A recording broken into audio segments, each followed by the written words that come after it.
So in order to install Obsidian, first of all, I should go to obsidian.md. And because I'm on Windows, it automatically recognizes that and it says get Obsidian for Windows. So I click on it. And here you can see it says download for Windows. So I click on it.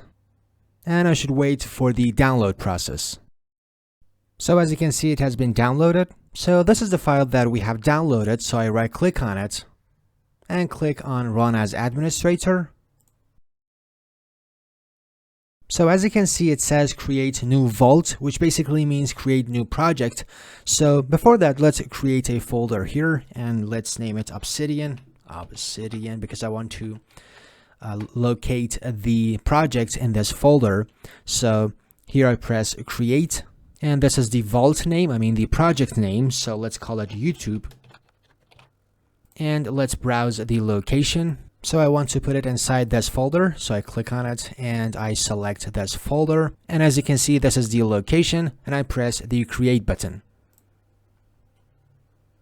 So that's it. You can see this is our project. So let's maximize it. Now you can continue and watch the next tutorial of this playlist by clicking on the video, which is on the left side of the screen.